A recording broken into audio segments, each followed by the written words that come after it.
विलंब नहीं, अति विलंब होने वाला है इस पर। तो आरक्षण संशोधन विधेयक का मसला अब और बड़ा सियासी मुद्दा बन चुका है। युगल तिवारी हमारे साथ जुड़े हैं। युगल, इस पर तकरार तो बनी हुई है, राजभवन और सरकार के बीच तो अखाड़ा खुला ही हुआ है। सर्व आदिवासी समाज का समर्थन भी एक लिहाज से हम कहें सरकार को मिल गया। बिल्कुल प्रशांत सही कह रहे हैं कि इससे पहले भी कवासी लखमा ने जो राजभवन है उसे राजनीतिक अखाड़ा कहा है। मुख्यमंत्री भूपेश बघेल ने भी साफ तौर पर कहा है। इसके अलावा उन्होंने आज पत्रकारों से चर्चा करते हुए मुख्यमंत्री भूपेश बघेल ने कहा है कि ये पूरी तरह से राजभवन की हठधर्मिता है, राज्यपाल की हठधर्मिता है। जो उनके अधिकार क्षेत्र में नहीं है वो जा करके सवाल किया जा रहा है। दरअसल जब जो आरक्षण विधेयक है जो पारित हो गया है विधानसभा में, तो सवाल विभाग से पूछने का कोई औचित्य ही नहीं रह जाता। ऐसे में उनका अधिकार क्षेत्र है और 20 दिन हो गया है। और दूसरी ओर जो सर्व आदिवासी समाज है उसने साफ तौर पर अल्टीमेटम दे दिया है। अगर 3 दिन के भीतर अगर आरक्षण संशोधन विधेयक पर हस्ताक्षर नहीं होते हैं तो राजभवन घेराव की चेतावनी उन्होंने दी है। अगर हम कहें छत्तीसगढ़ में आरक्षण का मुद्दा बीते 3 महीनों से लगातार गर्माता जा रहा है और राजभवन से लेकर के सरकार तक जो गतिरोध है वो लगातार है, जो लंबी लकीरें हैं वो खींची जा रही है। तो ये कहा जा सकता है प्रशांत कि आने वाले दिनों में हो सकता है कि सर्व आदिवासी समाज है वो उग्र प्रदर्शन करे। हालांकि वो चेतावनी दे चुकी हैं, लेकिन देखना ही होगा कि इस बीच क्या 3 दिन के भीतर में जो आरक्षण संशोधन विधेयक है उस पर राज्यपाल हस्ताक्षर करती है। और उन्होंने कल बिल्कुल अब सरकार अपील नहीं कर रही बल्कि सर्व आदिवासी समाज की भी अपील है, चेतावनी भी है कि 3 दिन में हस्ताक्षर कर दें राज्यपाल। शुक्रिया युगल आपका जानकारी के लिए। और छत्तीसगढ़ की खबरों के बीच इस वक्त की बड़ी खबर भोपाल से है।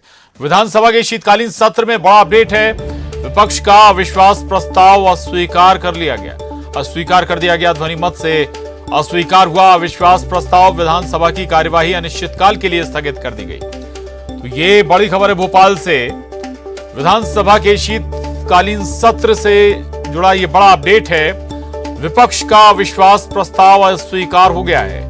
ध्वनि मत से अविश्वास प्रस्ताव स्वीकार हो गया।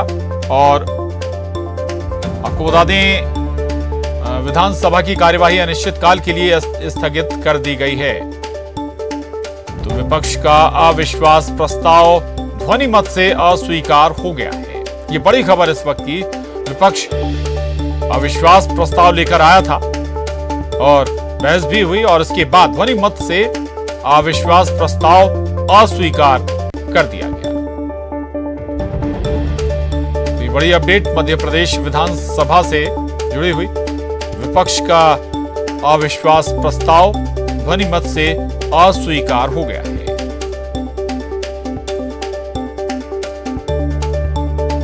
तो सरकार को घेरने की तमाम कोशिशें विपक्ष कर रहा है और उन्हीं में से एक विपक्ष का लाया अविश्वास प्रस्ताव भी था।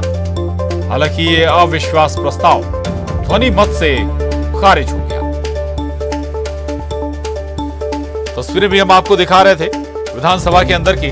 जमकर बहस शोरगुल चलता रहा। इसी बीच मुख्यमंत्री ने जवाब भी रखा और अब सरकार के खिलाफ लाए गए विपक्ष के अविश्वास प्रस्ताव को ध्वनि मत से खारिज कर दिया गया।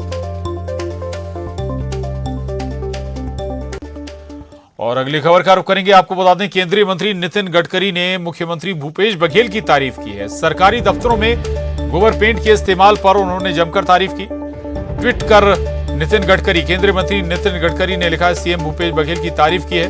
पीएम मोदी के नेतृत्व में एमएसएमई मंत्री रहते हमने इसकी शुरुआत की थी।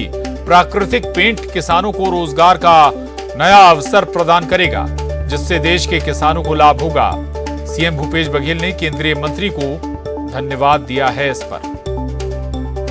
तो केंद्रीय मंत्री नितिन गडकरी मुख्यमंत्री भूपेश बघेल की तारीफ कर रहे हैं। हम लोग बनाना शुरू किए और राजधानी के जो नगर निगम के कार्यालय है उसकी पेंटिंग हम लोगों ने की। और उसके बाद हम लोगों ने निर्णय लिया कि अब जितने भी स्कूल बन रहे हैं जिसे संधारण के लिए हमने लगभग 1000 करोड़ का प्रावधान किया है, तो उसमें जितने भी पोताई होगी, पेंटिंग होगी, वो प्राकृतिक पेंट से ही होगी।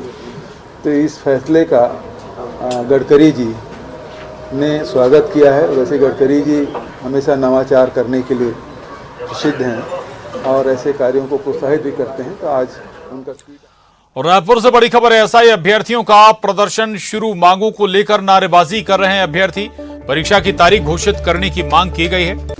पिछले 5 महीने से प्रारंभिक परीक्षा का इंतजार किया जा रहा है। 6 नवंबर को होने वाली परीक्षा स्थगित हुई थी।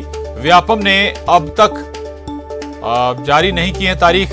तो ये बड़ी खबर है रायपुर से। एसआई अभ्यर्थियों का प्रदर्शन एक बार फिर शुरू हो गया है। मांगों को लेकर जमकर नारेबाजी कर रहे हैं अभ्यर्थी।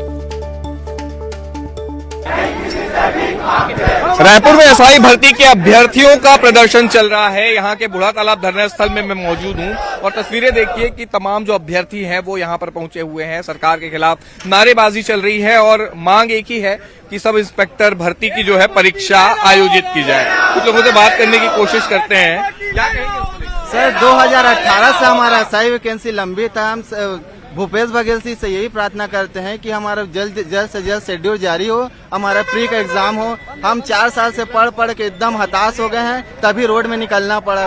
जो अभी बोल रहे हैं कि रोस्टर जो जारी नहीं कर रहे हैं, तो हम लोग उसी का मांग कर रहे हैं कि अभी कम से कम हमारा प्री बिना रोस्टर का जारी हो जाए। बहुत दुख की बात है, इतना दुख की बात है कि आज हम युवा प्रतियोगी युवा जो छत्तीसगढ़ के हैं, इतना दुख की बात है कि सरकार इतना लेट लपेट कर रही है। एसआई भर्ती, व्यापम भर्ती, पीएससी भर्ती।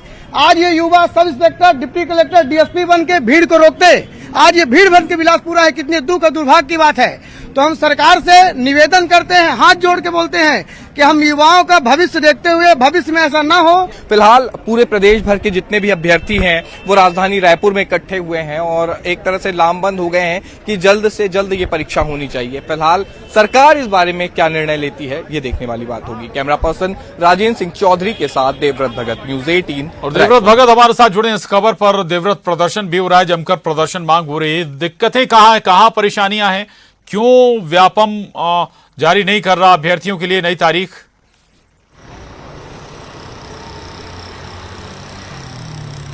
जी, पूरा मसला जो है वो आरक्षण को लेकर के रुका हुआ है। हालांकि एसआई भर्ती की जो परीक्षा है इसमें पहले फिजिकल टेस्ट हुआ था जिसको कई अभ्यर्थियों ने पास कर लिया है, लेकिन अब भर्ती परीक्षा का शेड्यूल जो है वो अब तक जारी नहीं हो रहा है। ले देकर के पिछले समय जो शेड्यूल जारी किया गया था उसको अपरिहार्य कारणों का हवाला देकर के व्यापम ने निरस्त कर दिया और अब एसआई भर्ती के लिए जो युवाओं ने आवेदन किया था वो इंतजार कर रहे हैं कि कब परीक्षा होगी और कब उनकी भर्ती होगी। रही बात कि प्रदेश में एक तरह से आरक्षण का विवाद भी चल रहा है, कई सारी नियुक्तियां रुकी हुई है और इस बीच जब एसआई भर्ती के अभ्यर्थी पहुंचते हैं तब निश्चित तौर पे सरकार को एक तरह से यहाँ पर अल्टीमेटम ये दिया जा रहा है कि कम से कम भर्ती परीक्षा का आयोजन किया जाए, क्योंकि पीएससी का नोटिफिकेशन जारी हो गया है लेकिन एसआई भर्ती के लिए इस तरह की कोई पहल नहीं की गई है। लिहाजा आज 1 दिवसीय पूरा प्रदर्शन जो है वो राजधानी रायपुर में चल रहा है और एक तरह से अभ्यर्थियों ने ये भी चेतावनी दी है कि अगर सरकार इस बारे में कोई फैसला नहीं लेती है, कोई डेट जारी नहीं करती है तो आने वाले दिनों में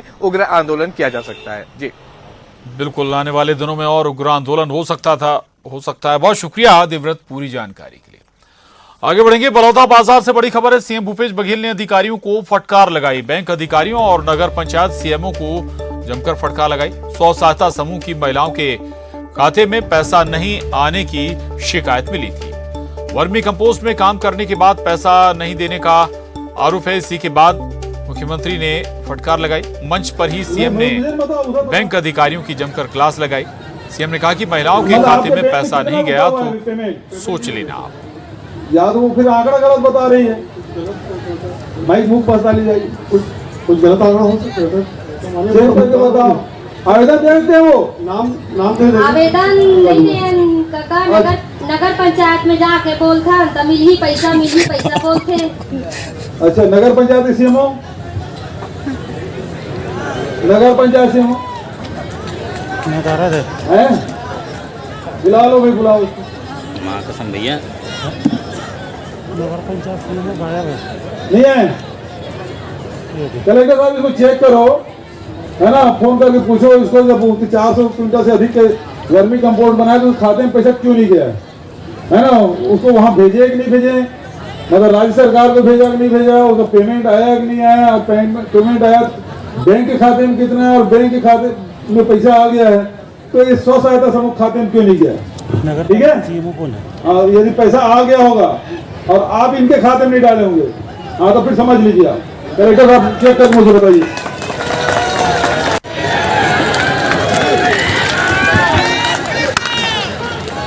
हाँ बताओ भाई, वो महिला स्व सहायता समूह महालक्ष्मी स्व सहायता समूह का है, उसे 400 क्विंटल वर्मी कंपोस्ट बना है और 30,000 रुपये मिला है। सभी को भुगतान करते, मुझे बताओ, उधर बताओ, मतलब आपके बैंक में कितना रुका हुआ है पेमेंट या तो वो फिर आंकड़ा गलत बता रही है, भाई मुख फंसा ली जाएगी, कुछ गलत आंकड़ा हो सकता है, बताओ। आवेदन देते हैं, वो नाम आवेदन काका नगर पंचायत में जाके बोलता तो मिली पैसा बोलते। अच्छा, नगर पंचायत सीएमओ, नगर पंचायत सीएमओ है, बुला लो भाई, बुलाओ उसको। भैया। और बड़ी वक्त एक छोटे से ब्रेक का है, जल्द लौटेंगे।